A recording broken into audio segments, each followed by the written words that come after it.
तो विधानसभा सत्र बुलाने की तैयारी में सरकार, विधानसभा सत्र बुलाने की सोच रही सरकार।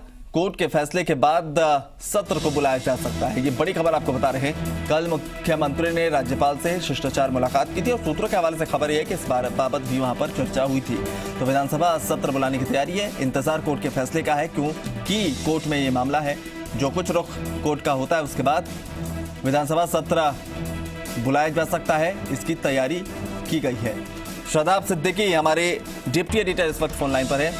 शादाब, जिस तरह से कल मुलाकात हुई है और कयास लगाए जा रहे हैं कि मुलाकात में भी इस बाबत जानकारी दी गई होगी, अब विधानसभा सत्र बुलाया जाएगा, लेकिन जो ये महत्वपूर्ण खबर आ रही है कि कोर्ट के फैसले का इंतजार है, तो क्या माना जाए कोर्ट का फैसला आने के बाद विधानसभा अध्यक्ष जो कार्रवाई करना चाहते हैं या फिर करेंगे, उसके तुरंत बाद ये विधानसभा सत्र बुलाया जाएगा या फिर सत्र बुलाने के बाद ये कार्रवाई का ऐलान होगा?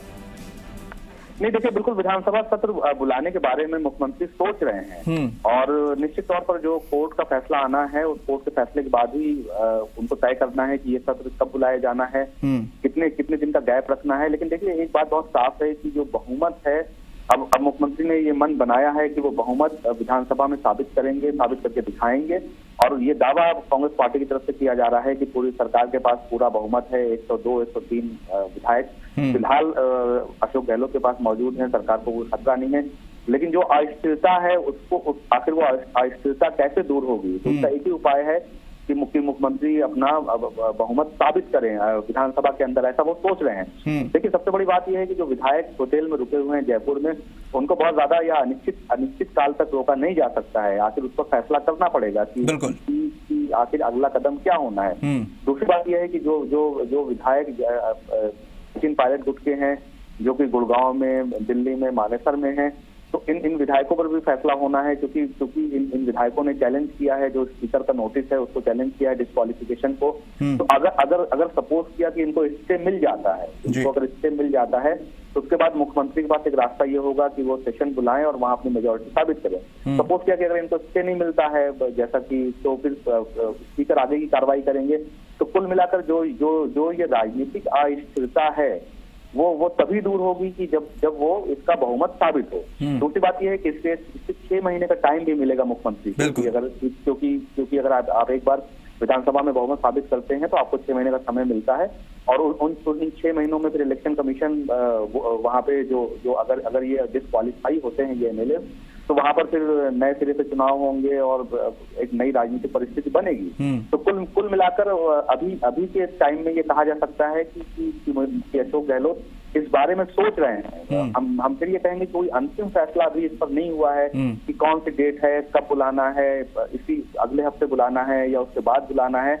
इस बारे में गंभीरता से विचार हो रहा है। मेरे सोर्सेज बता रहे हैं कि कल रात में भी मुख्यमंत्री की जो बाकी जो पार्टी के नेता हैं, कुछ जो सीनियर लोग हैं, उनसे इस सिलसिले में बात हुई है। और इस पूरे मामले का जो फौरी तौर पे हल है वो ऐसे ही निकल सकता है। इसके अलावा कोई और रास्ता कम से कम सरकार के पास नहीं दिखाई दे रहा है अभी तक।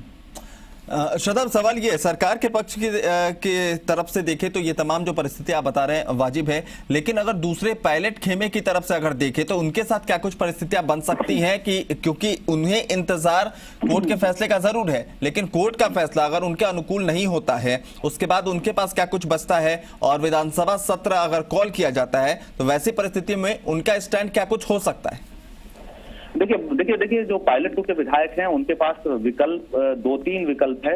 पहला विकल्प तो यह है कि वो सभी लोग कोर्ट के फैसले का इंतजार कर रहे हैं। उनके पास एक विकल्प है कि उनमें से जो लोग लौटना चाहें वो वापस आ सकते हैं, क्योंकि कांग्रेस पार्टी के दरवाजे अभी तक पूरी तरीके से बंद नहीं हुए हैं। अगर आप 1-2 विधायकों को छोड़ दें जिन्होंने बहुत ज्यादा, जिनको लेकर मतभेद रहे या जिनको लेकर बहुत ज्यादा मुख्यमंत्री नाराज हैं, अगर उन 2-3 विधायकों को छोड़ दें तो बाकी विधायकों के लिए अभी भी रास्ते खुले हुए हैं कि वो चाहें तो वापस सरकार के खेमे में लौट सकते हैं। लेकिन अगर नहीं लौटते हैं तो उनका डिस्क्वालीफाई होना तय है। देखिए, इस बात को समझना होगा अभिनव कि वो डिस्क्वालीफाई होंगे, क्योंकि अगर मुख्यमंत्री विधानसभा का सत्र बुलाते हैं और बहुमत साबित करते हैं विधानसभा का सत्र बुलाकर, तो ऐसे में पार्टी की तरफ से एक उनको जो व्हीप है वो जारी होगा। और अगर वो अगेंस्ट वोट करते हैं तो उनको डिस्क्वालीफाई कर दिया जाएगा। तो जैसा मध्य प्रदेश में हुआ था वैसे ही पूरी कहानी राजस्थान में आगे बढ़ रही है। मध्य प्रदेश में एक चीज जरूर हुई कि सरकार वहां चली गई थी, क्योंकि ज्योतिरादित्य सिंधिया के पास इतने एमएलए थे कि उन्होंने सरकार गिरा दी थी। लेकिन राजस्थान में कम से कम आज की परिस्थिति में सरकार जाती हुई नहीं दिख रही है। कल क्या होगा कोई नहीं जानता। तो ये कहानी पूरे तौर से मध्य प्रदेश के रूप में आगे बढ़ रही है। लेकिन यहाँ सरकार के पास मेजोरिटी है आज की डेट में, 102 103 विधायकों का बहुमत सरकार के साथ है। तो ऐसा लगता नहीं है कि ये सरकार गिरेगी।